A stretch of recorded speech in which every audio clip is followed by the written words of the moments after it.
देश में अन्नदाताओं के साथ एक बहुत बड़ा धोखा हुआ है। आपने अक्सर देखा होगा कि जब भी किसी राज्य में किसानों को मुआवजा बांटा जाता है तो किसी मंत्री जी का बड़ा सा कार्यक्रम होता है जिसमें किसानों को बड़े बड़े चेक दिए जाते हैं, जिन्हें डमी चेक कहा जाता है। यही चेक आप इस समय अपनी स्क्रीन पर भी देख रहे हैं।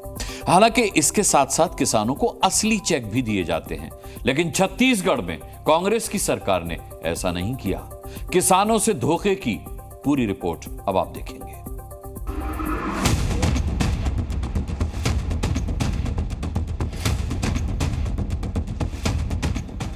28 लाख रुपए,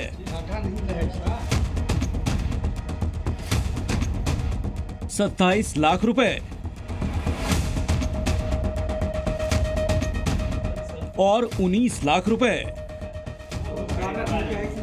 लाखों का डमी चेक लेकर घूम रहे इन किसानों को असली चेक आज तक नहीं मिला। अप्रैल 2023 में तत्कालीन बघेल सरकार में मंत्री डॉक्टर प्रेम साय सिंह ने किसानों को जमीन के मुआवजे का डेमो चेक दिया था। कई किसानों को कुल मिलाकर करोड़ों रुपए के डमी चेक बांटे गए। ये पैसे किसानों के अकाउंट में अब तक पहुंच जाना चाहिए था, लेकिन लगातार भटकने के बाद भी किसानों को उनकी जमीन का पैसा नहीं मिला। पैसा नहीं मिला है मौजा, इसीलिए हम लोग आए हैं। कब मिला था चेक?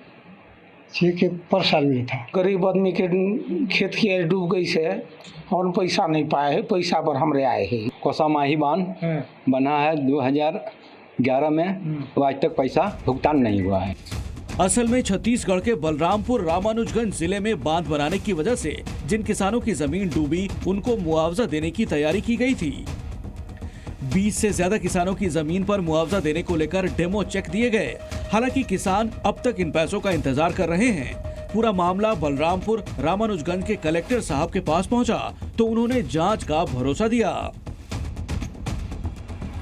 चेक करा लेंगे रिपोर्ट से, ये जो जारी किया गया है वो सही भी है या नहीं है, उसके बाद में ही बताएंगे।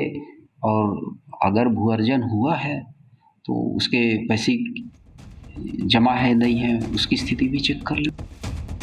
कुल मिलाकर किसानों को मंत्री जी से जो डेमो चेक मिला था वो अब तक डमी साबित हो रहा है और अपनी जमीन के पैसे लेने के लिए किसान चक्कर काटने को मजबूर हैं।